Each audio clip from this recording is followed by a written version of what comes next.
오늘 주시는 하나님의 말씀 우리 함께 봅니다. 마태복음 13장 44절과 46절까지입니다. 마태복음 13장 44절부터 46절까지입니다. 우리 함께 자리에서 일어나서 하나님의 말씀 받도록 하겠습니다. 받들어 있습니다. 하나님의 말씀 들으시기 바랍니다. 천국은 마치 밭에 감추인 보화와 같으니 사람이 이를 발견한 후 숨겨두고 기뻐하며 돌아가서 자기의 소유를 다 팔아 그 밭을 사느니라. 또 천국은 마치 좋은 진주를 구하는 장사와 같으니 극히 값진 진주 하나를 발견하며 가서 자기의 소유를 다 팔아 그 진주를 사느니라. 하나님의 말씀입니다. 자리에 앉아 주시기 바랍니다. 기도하겠습니다. 하나님 아버지, 오늘 이 귀한 말씀 저희들이 받습니다. 그리고 이 귀한 말씀을 통하여 하나님께서 우리를 만나 주실 것을 기대합니다.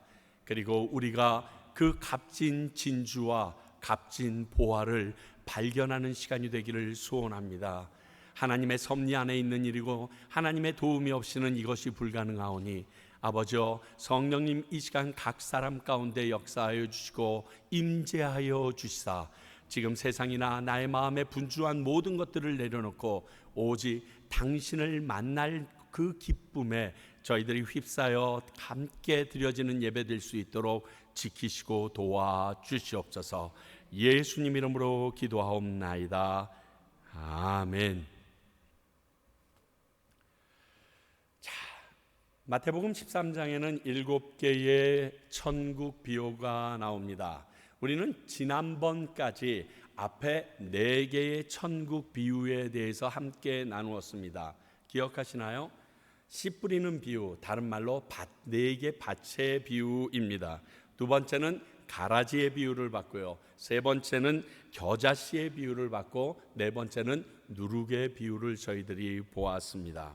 이 4가지 비유는요, 결국 천국이 어떠한 곳인지 천국의 본질에 대하여 설명해 주고 있는 비유였습니다. 다시 말하면 우리 안에 이미 천국이, 복음이 들어오면 천국이 시작된다는 거죠. 그 시작된 천국이 처음에는 미미해 보이지만 그것이 엄청나게 폭발력을 가지고 커져서 온 세상에, 나의 모든 주변에 영향력을 끼치는 것이 바로 이 천국이 가지고 있는 본질이라고, 복음이 가지고 있는 예수 그리스도를 품게 된 사람의 본질임을, 이미 그 안에 천국이 있음을 알려주셨습니다.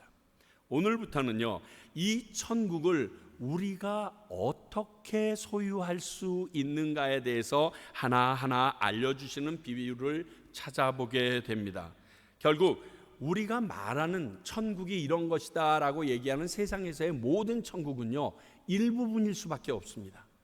하나님 나라의 천국은요, 한 말로, 한 문장으로 도저히 설명할 수 없는 하나님의 크고 깊으신 어마어마한 것이거든요. 그러므로 세상에서 천국이 이렇다 저렇다 얘기하는 것은요, 천국의 한 조각밖에 볼 수 없다는 것을 이 비유를 통하여 예수님께서도 그렇게 설명할 수밖에 없었습니다. 오늘은요, 쌍둥이 비유라고까지 불려지는 밭에 감추인 보화의 비유와 진주 장사의 비유를 통해서 우리가 어떻게 하나님 나라를 소유할 수 있는가 찾아보고 돌아보길 원합니다. 먼저 이 2가지 비유의 다른 점부터 찾아보는 것이 좋겠습니다. 한마디로 한 비유, 즉 밭에 감추인 보화의 비유는 우연히 발견된 경우를 이야기합니다. 천국을 우연히 발견한 겁니다. 그러나 진주 장사의 비유에 대해서는요, 우연히 발견된 것이 아니라 열심히 찾고 찾다가 드디어 발견하게 된 겁니다. 자, 그럼 먼저 우연히 찾게 된 이 보화에 대해서 저희들이 좀 생각해 보길 원합니다. 이것을 여러분들이 쉽게 이해하려면 당시 팔레스타인 지방의 내용들을 좀 알아야 합니다.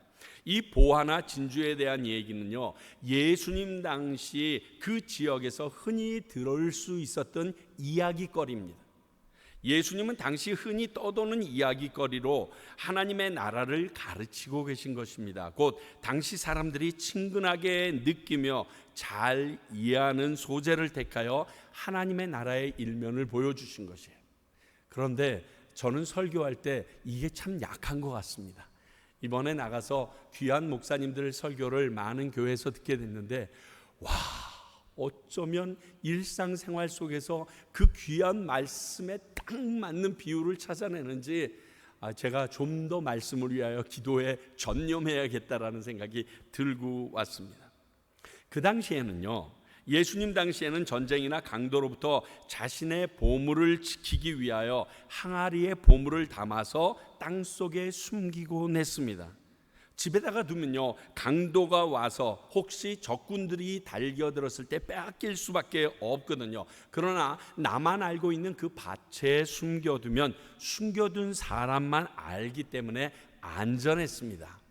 우리 마태복음 25장을 보면 유명한 달란트 비유가 나옵니다. 이 달란트 비유에 한 달란트 받은 사람이 그 한 달란트를 땅에 파묻은 사실을 기억하실 것입니다. 이 한 달란트는요, 어마무지 큰 돈이거든요. 그런데 자기가 감당할 수 없으니까 도둑 맞을까봐 땅 속에 감추어 놨던 것이지, 그가 게을르거나 그 돈을 소홀히 하지 않았다는 것이 바로 이 증거입니다. 그도 나름 노력한 거라는 것입니다. 이렇듯이 당시에는 이런 일이 허다했습니다. 근데 문제는요, 숨겨둔 주인이 죽으면 찾지 못하는 겁니다. 이 주인이 아내도 못 믿고 자식도 믿지 못해서 자기가 몰래 어디에다가 숨겨뒀습니다. 근데 전쟁이나 난리로 죽습니다. 그러면 숨겨둔 장소를 그 누구도 알지 못합니다. 1세대가 지나고 2세대가 지납니다. 집주인이 2번, 3번 바뀌게 됩니다. 그러다가 오늘과 같은 일이 일어나게 되는 것입니다. 아침부터 일찍이 일어나서 오늘 가서 보니까 자기 밭이 아닌 것입니다. 소장농인데 가서 오늘도 지친 몸을 이끌고 괭이질을 하다가 괭이 끝에 무엇인가 딱 부딪힙니다. 뭐지? 짜증나게. 그리고 다시 깨보려는데 안 됩니다. 할 수 없이 뒤져보다가 놀라운 보물 항아리를 발견한 것입니다. 우연한 기회에 보물을 찾듯이 내가 의도하지 않은 때에 천국을 발견하게 된 경우가 바로 이 감추인 보화의 그 방법으로 천국을 발견하는 사람들이 있다는 것입니다. 성경에 이런 예가 있습니다. 예를 들면 양치던 목자들이 있습니다.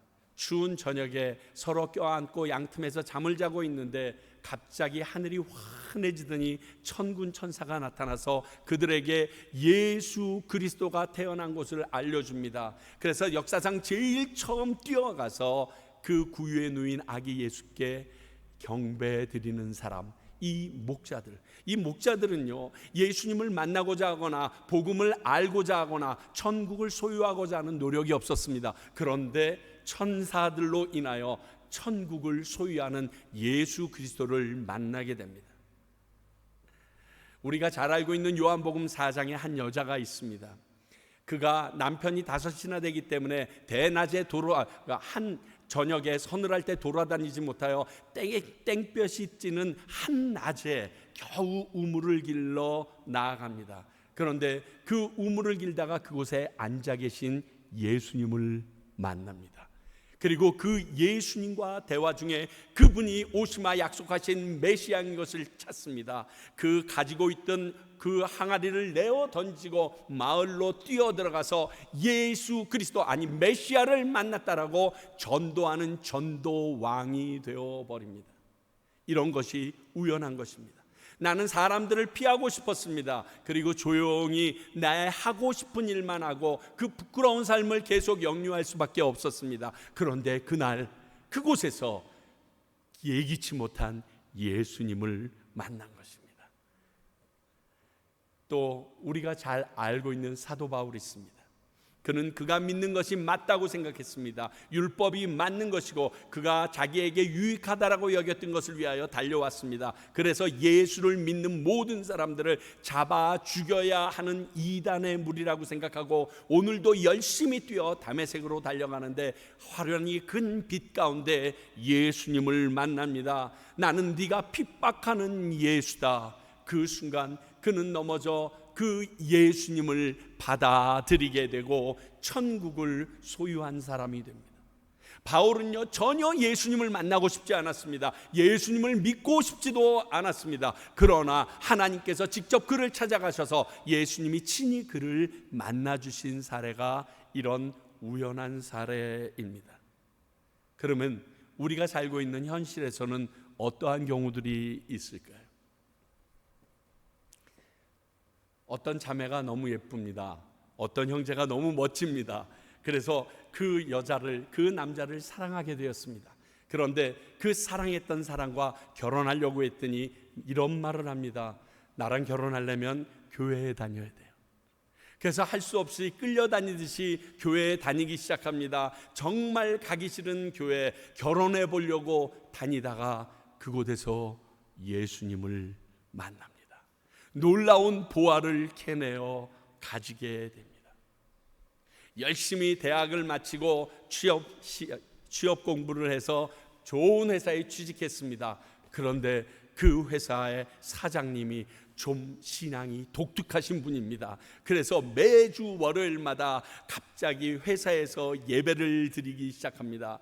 그런데 목구멍이 포도청이라 할 수 없이 매주 월요일마다 억지로 어제 먹은 술도 깨지 않았는데 그 말씀을 듣기 시작합니다. 그러다가 나도 모르는 사이에 그 안에서 놀라운 보화이신 예수 그리스도를 발견하게 됩니다. 학교를 갔습니다. 뺑뺑이로 돌아가서 갔습니다. 내가 원하는 학교도 아니었습니다. 근데 미션 스쿨입니다. 열심히 공부해서 대학에 들어갔는데 그 대학이 미션 스쿨이라 일주일에 한 번씩 체프를 들어가야지만 그 학점을 따지 못하면 졸업을 하지 못한답니다. 그래서 매주일 대리 출석하다 지쳐서 할 수 없이 들어갔습니다. 꾸벅꾸벅 졸고 앉아 있다가 갑자기 어느 순간에 그 전해지는 말씀 속에서 예수 그리스도를 만납니다. 그래서 어떤 사람들이 교회에 왔을 때 그분들과 이야기하다 보면 이런 말들을 자주 하곤 합니다. 제가 중학교 때요, 제가 고등학교 때요, 제가 대학 다닐 때요 미션 스쿨이었어요. 할 수 없이 성경 공부했고요, 할 수 없이 채플에 참여했다가 그때 예수님을 만났어요. 이런 사람들의 얘기를 정말 무수하게 많이 듣습니다. 바로 이것이 우연하게 만나주시는 예수님, 바로 찾아낸 보화입니다. 그런데 기억하십시오. 하나님이 일부러 감추신 게 아니었습니다. 하나님이 일부러 막으신 게 아니었습니다. 여러분 한번 보세요. 같은 교회에서 같은 목사님이 같은 본문으로 같은 자리에서 설교를 하는데 어떤 분은 자장가로 듣고 잡니다. 어떤 분은 이 말씀을 보물로 느껴서 눈이 말똥말똥해지고 어떤 때는 감격하여 눈에서 눈물이 주르르 흐르기 시작합니다. 이게 감추어진 것인가요? 아닙니다. 우리 요한복음 1장 5절 한번 볼까요? 빛이 어둠에 비치되 어둠이 깨닫지 못하더라. 요한복음 1장 10절과 11절입니다.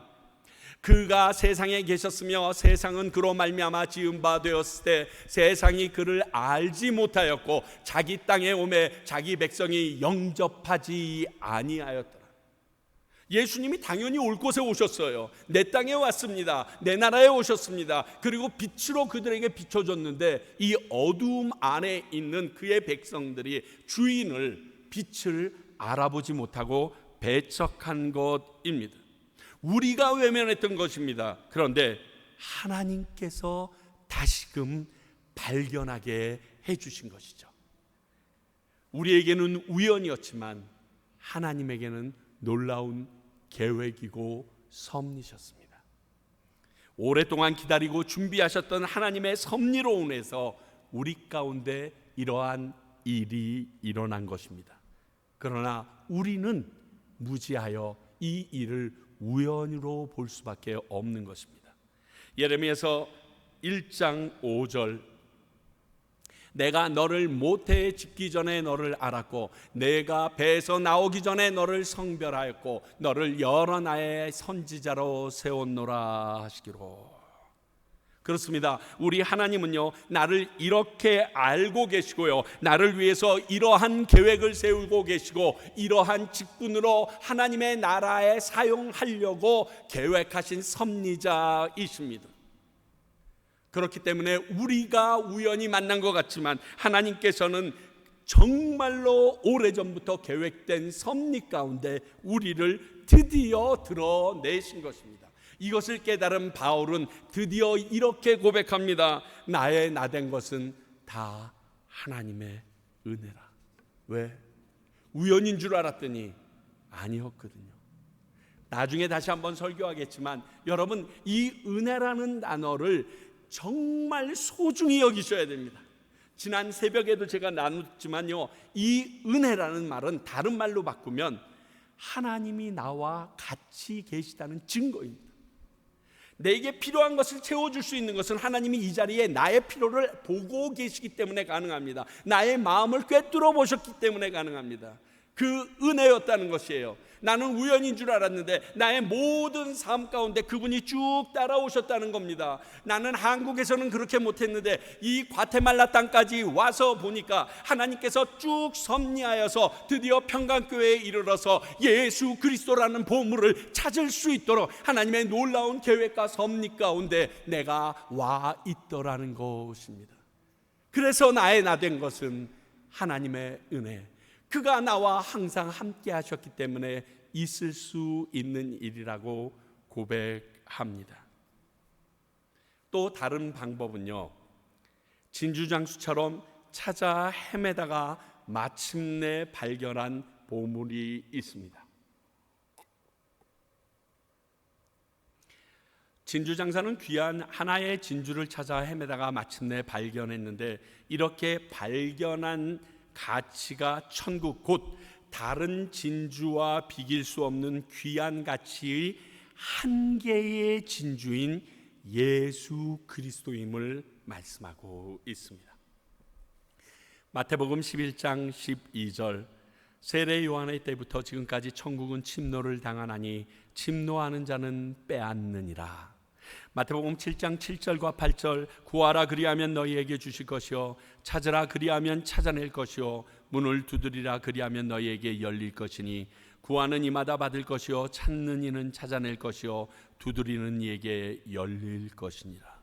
예레미야 29장 12절 13절, 너희가 내게 부르짖으며 내게 와서 기도하면 내가 너희의 기도를 들을 것이요 너희가 온 마음으로 나를 구하면 나를 찾을 것이요 나를 만나리라.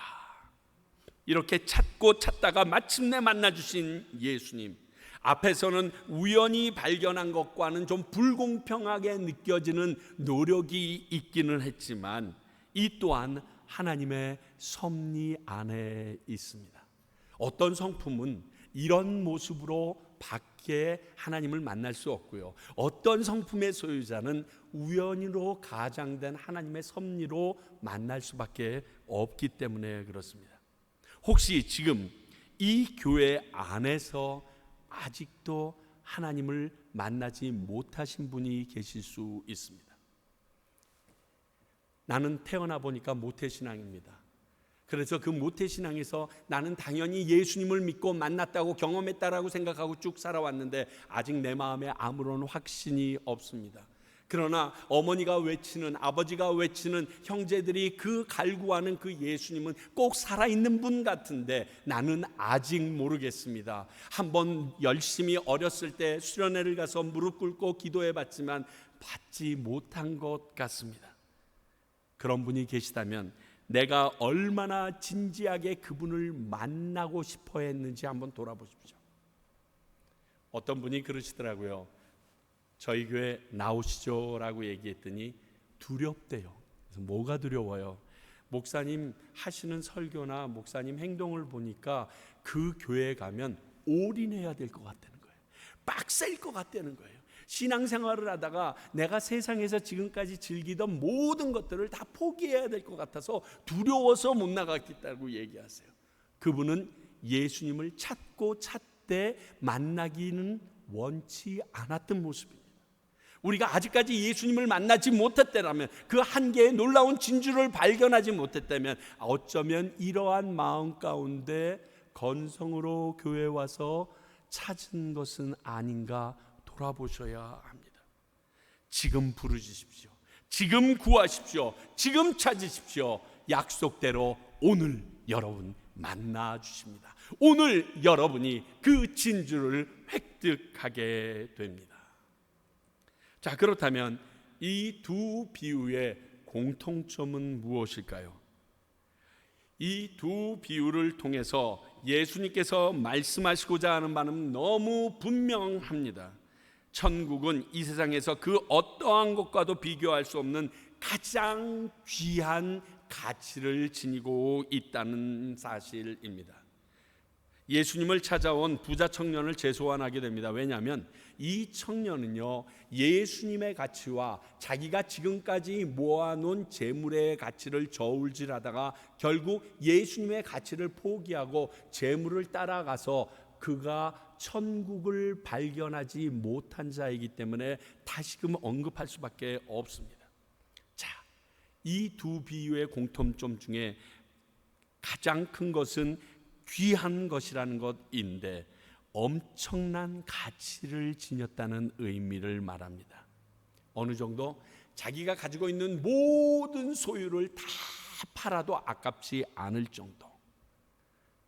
여러분, 이제 이 말씀을 할 때 저도 읽을 때 조금 괘씸하다, 이 사람, 이런 생각이 들었거든요.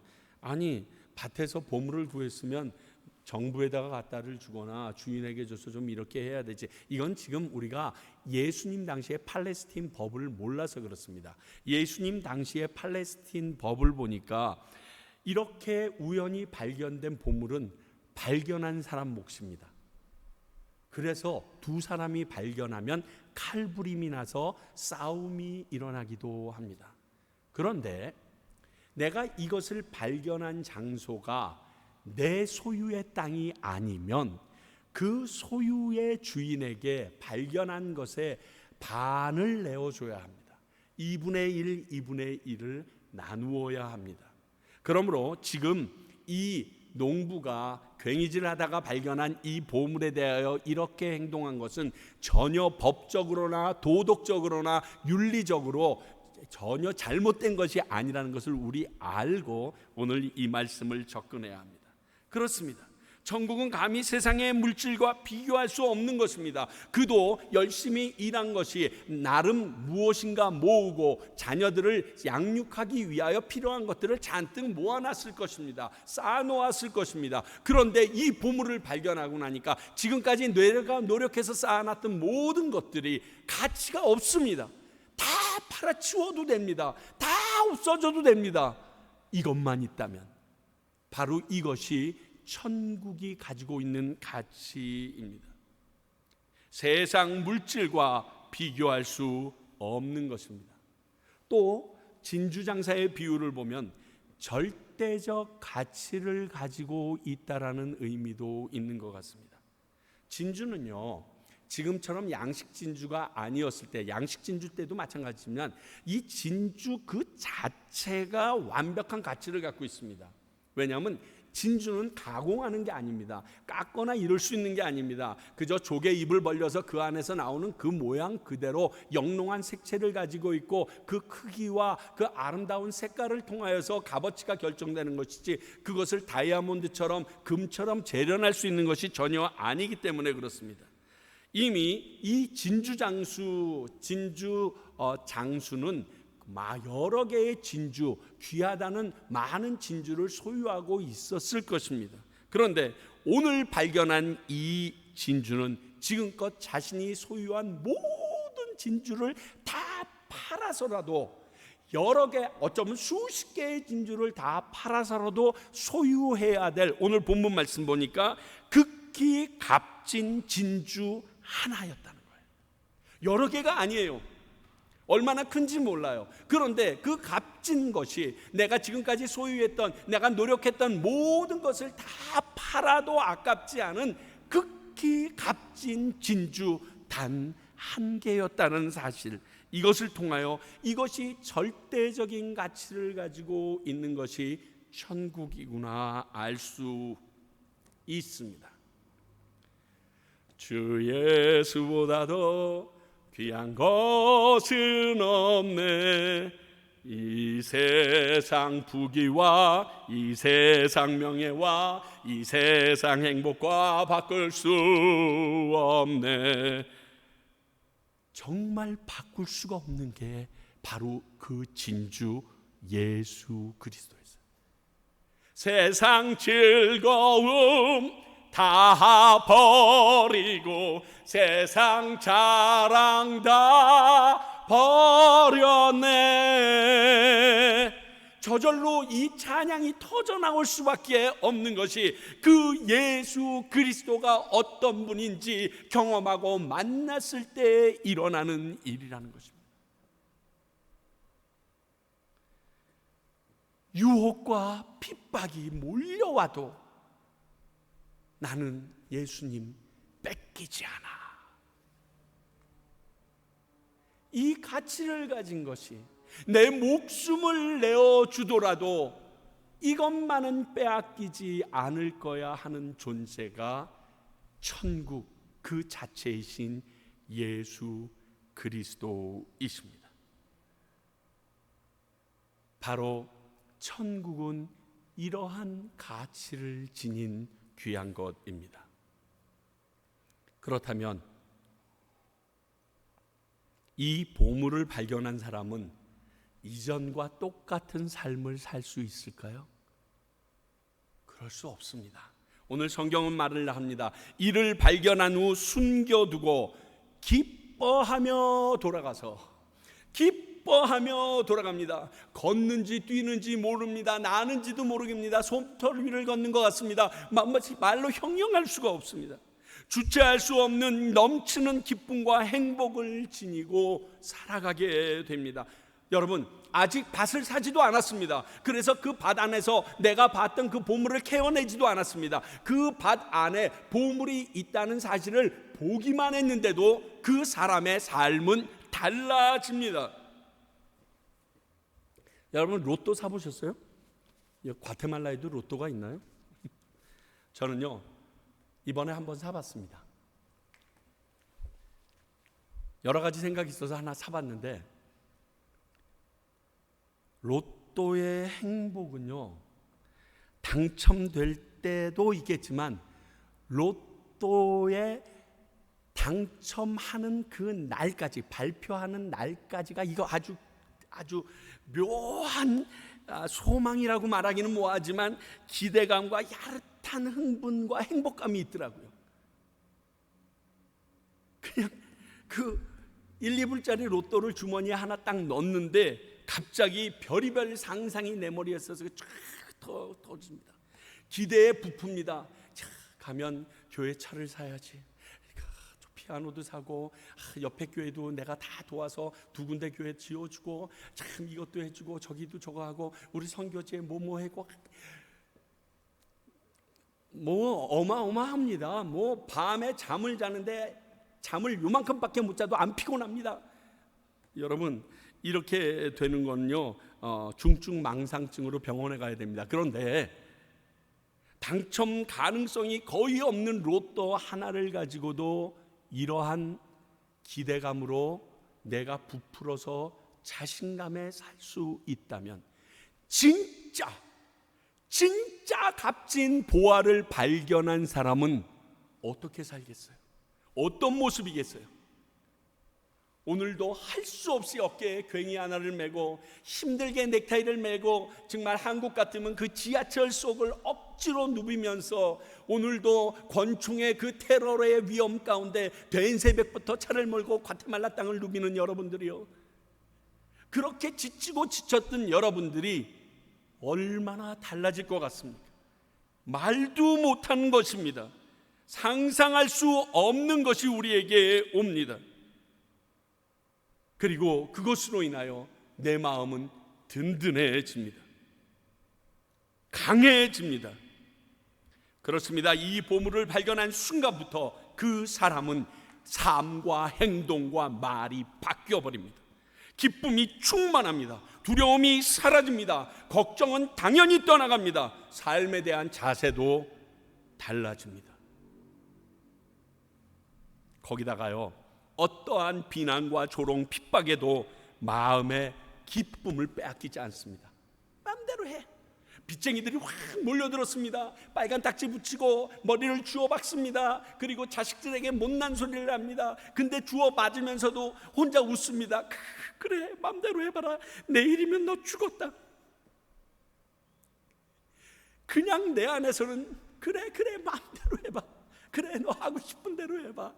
조금 있다가 내가 보물을 차지하여 이 상황이 역전될 때 네 얼굴을 보고 싶구나, 네 몰골을 보고 싶구나.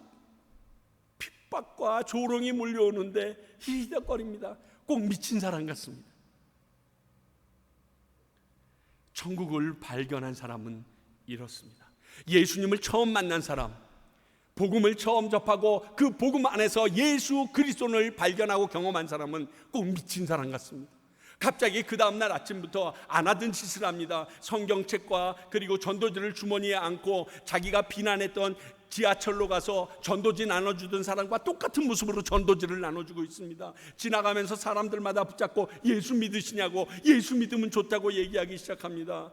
주변의 사람들이 얘기합니다. 제 맛이 갔어. 예수님도 적당히 믿어야지. 왜 저렇게 됐는지 몰라. 왜 그럴까요? 진짜 보물을 발견하니까 예전과 똑같은 삶을 살 수가 없는 겁니다. 예전에는 조금만 나에게 뭐라고 하면 신경질내서 빽빽거렸습니다. 그리고 그 사람을 공격하기에 급했습니다. 그런데 내 안에 이제 넉넉한 보물이 있습니다. 그 사람을 비난할 마음도 없습니다. 그 사람이 넘어지면 달려가서 안아줍니다. 그 사람이 필요하다면 나의 모든 것을 내어줄 수 있는 마음의 넉넉함도 생깁니다. 언제? 보물을 발견했을 때. 천국을 발견한 사람은 담대해집니다. 어려움을 쉽게 견디게 됩니다. 두려움이 사라집니다. 단 예수님을 경험한 사람은요. 그리고 이 발견한 사람은 모든 것을 다 팔아 그 보물을 삽니다. 당연히 그렇죠. 그런데 이 과정 가운데 한 두 개의 과정을 겪어야 됩니다. 첫 번째, 포기가 일어나게 됩니다. 여러분, 지금까지 내가 소중하게 모았던 그 모든 것들이 이제 이 보물만 못한 것을 깨닫습니다. 그래서 옛날에는 그걸 너무 애지중지했는데 사람들이 와서 이거 하나 줄래? 가자 괜찮아. 그리고 갑자기 내가 애지중지하던 그 물건을 깨버렸습니다. 괜찮아. 나 이거 주면 가져. 뭐 필요하면 다 가져가. 빌립보서 3장 7절 8절입니다. 그러나 무엇이든지 내게 유익하던 것을 내가 그리스도를 위하여 다 해로 여길 뿐더러 또한 모든 것을 해로 여김은 내 주 그리스도 예수를 아는 지식이 가장 고상하기 때문이라. 내가 그를 위하여 모든 것을 잃어버리고 배설물로 여김은 그리스도를 얻고. 마태복음 16장 24절입니다. 누구든지 나를 따라오려거든 자기를 부인하고 자기 십자가를 지고 나를 따를 것이니라. 포기가 자유해집니다. 유일하게 초대교회에 일어났던 유무상통이 바로 이 이유 때문에 가능했었습니다. 그 이유, 이런 일이 교회 안에서나 교회 공동체 안에서 왕성하게 일어나지 않는 것은요, 최고의 가치를 복음이나 천국이라는 생각이 지배적이지 않기 때문에, 교회 안에서도 최고의 가치가 예수 그리스도라고 생각하지 않기 때문에 점차 이러한 현상이 줄어든 것입니다. 여러분, 포기해 보셨어요? 포기는요, 꼭 쌍둥이처럼 따라오는 것이 있는데 자유예요. 포기하면요, 자유예요. 내가 그것을 유지하려던 것을 다 내려놓으면 자유예요. 과테말라 오는데 저에게서 제일 큰 자유는 물질에 대한 자유였어요. 많은 분들은 어떻게 먹고 살 거냐고 얘기를 하는데, 지금까지 내가 60년 동안 살아온 것 중에서 가장 풍요롭고 가장 기쁘고 가장 많이 나누어 주면서 살아가는 것이 지금 시간이었어요. 왜? 내 것을 내 것이라고 생각하지 않고 하나님의 것이었었으니까 라고 포기하는 순간 이것이 저를 쫙 따라오는데, 하나님의 이름만 드러나면 된다 이 생각이 들어가고 난 후에는 정말 자유하더라고요. 굶으면 죽지 뭐, 그러면 그분 만날 텐데, 이러한 배짱까지 생기더라니까. 심지어는 좀 빨리 오시지, 저 지나가는 차는 왜 나를 치지 않고 그렇게 지나가, 뭐 있다고 생각까지 들 정도로 정말 그분만을 사모하게 되더라고요. 다른 가치는 소중한 것이 내게 사라져가기 시작하더라고요. 제가요 판을 엄청 많이 모았더라고요. 이번에 아들네 집에 가봤더니 와, 그 판을 그냥 창고 이만큼 사. 야, 이 가치 없는 것에 내가 왜 이렇게 목숨을 걸었지? 그런데도 못 버리고 온 거 아세요? 나 진짜.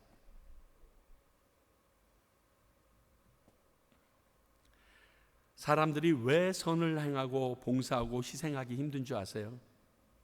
아직 그것보다 더 좋은 가치를 내가 발견하지 못했기 때문이에요. 보기 못한 것입니다. 그래서 자기 부인도 힘듭니다. 지금 마태복음 16장 24절에 자기를 부인하고, 이 말씀은요 부자 청년에게 하셨던 말씀이에요. 그 사건 이후에 하셨던 말씀이에요. 왜 자기가 자신을 부인하지 못해서 저렇게 값진 진주를 놓치느냐 말씀이에요. 또 하나는 이 파는 과정 가운데 결단을 해야 합니다. 그것밖에 길이 없음을 알아야 돼요. 그것만이 최고임을 알아야 돼요. 요한복음 14장 6절입니다. 예수께서 이르시되 내가 곧 길이요 진리요 생명이니 나로 말미암지 않고는 아버지께로 올 자가 없는. 왜 길이에요? 이 열쇠만이 천국을 들어갈 수 있는 유일한 방법이에요. 그러면 다른 것보다 이것을 얻기 위하여 결단이 필요합니다. 덜 중요한 것은 중요한 것을 얻기 위하여 끊어내어버릴 수 있어야 합니다. 그런데 이 앞에서 주저합니다. 부자 청년처럼.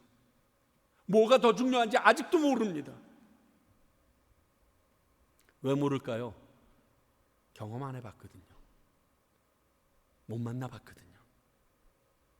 그런데 더 중요한 것은 그 결단의 시간은요 우리가 정하는 게 아니에요.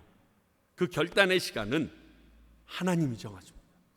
바로 지금이 여러분이 결단해야 될 시간이에요.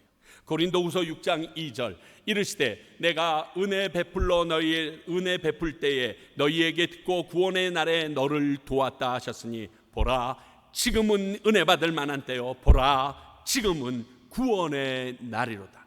지금이 은혜 받을 때예요. 지금이 구원의 날이에요. 은혜와 구원은 예수 그리스도가 우리와 함께 하시다는 증거예요. 지금 이곳에 그분이 함께 하십니다. 은혜 구하십시오. 그리고 구원 얻으십시오. 천국 백성이 되십시오. 놓치지 마십시오. 그렇습니다. 지금은 은혜 받을 만한 때입니다. 내일은 내 시간이 아닙니다. 아마 내가 사랑하던 사람을 창졸간에 잃어버린 분들이 계시다면 이거 아실 겁니다. 내일 만나지 뭐, 이번에 가서 만나면 돼. 그런 식으로 제가 제대로 안 만나고 오신 많은 분들이 계셨어요. 근데 이번에 갔더니 저보다 나이가 어리신 분인데도 돌아가셨다고 하는 거예요. 내가 전할 거 못한 거 아니야? 내가 해야 할 일 못한 거 아니야? 이번에 와서 만나 뵙고 그 말씀 드리려고 했는데 소용이 없어요. 내가 지금 그에게 복음을 전하려고 하는데 그 사람은 오늘 죽었어요. 내일 가서 만나도 그 사람을 만날 수 없어요. 내가 내일 주님 앞에 나가서 회개하고 주님을 영접하겠습니다 했는데 오늘 저녁 내 목숨이 주님 앞에 가요. 지나가던 차에 나도 모르게 치여요. 알지 못하는 사람의 손에 그저 아니면 세상의 병으로 인하여 갑자기 죽어요. 어떻게 하실래요? 내 일은 내게 아닌데. 그래서 이런 결단은 시간을 끌 일이 아닙니다. 지금 이 시간 하셔야 됩니다. 지금 이 시간 뛰쳐나가셔야 됩니다. 지금 이 시간 결단 내리셔야 합니다. 그런데 마지막 한 개만 더 살필게요. 이 보물을 얻기 위해서 보물만 살 수가 없네요. 뭐라고 써있죠? 그 밭을 사느니라.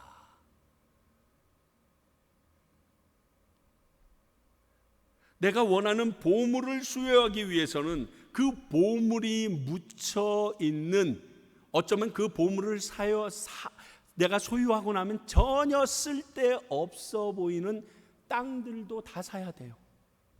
안 그러면 보물을 소유할 수 없어요. 이렇게 볼 수 있습니다.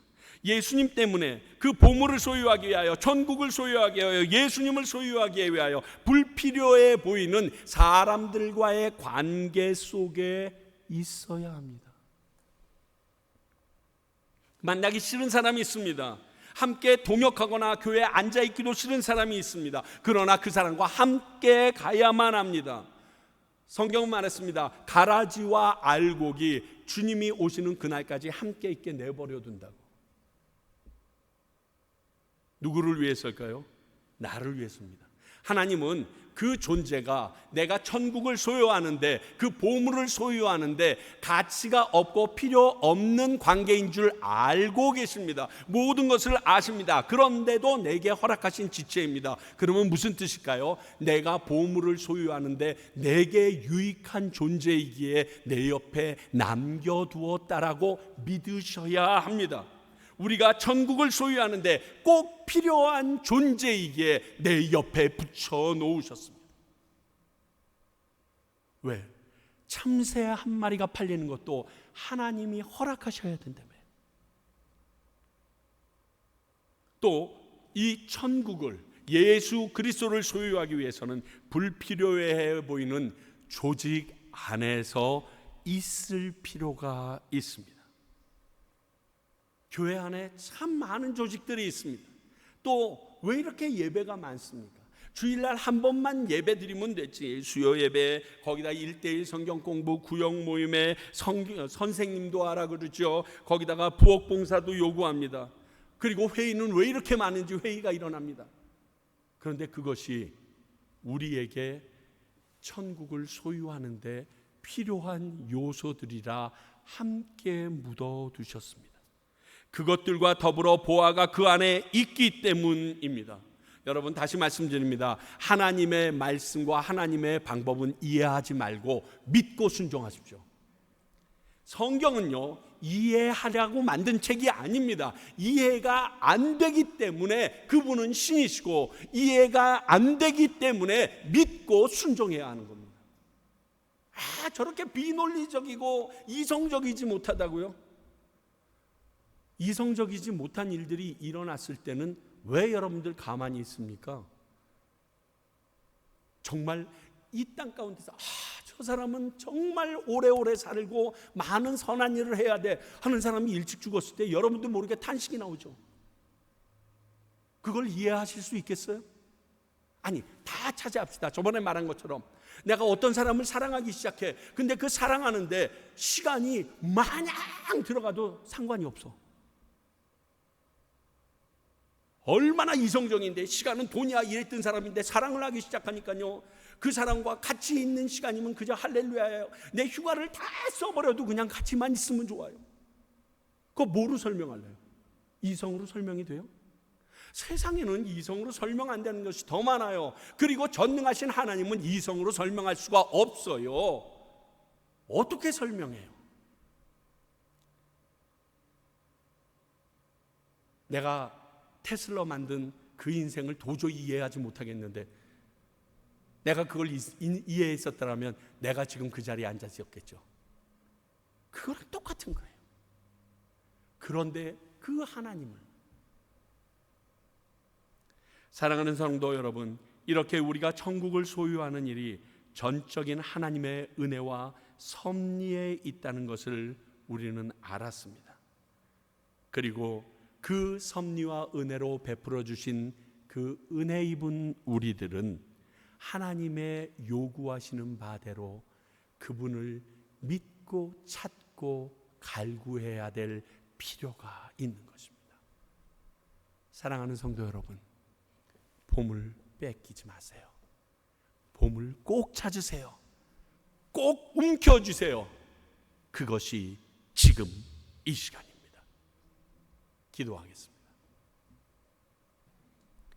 하나님, 귀한 말씀을 통하여 나를 돌아보게 하시고 또 나를 만나 주신 하나님이 내가 경험한 천국이 얼마나 소중한 것인지 확인했습니다. 저희들이 이 천국 빼앗기지 않도록 정말 천국을 소유한 사람처럼 살아가게 하여 주시옵소서.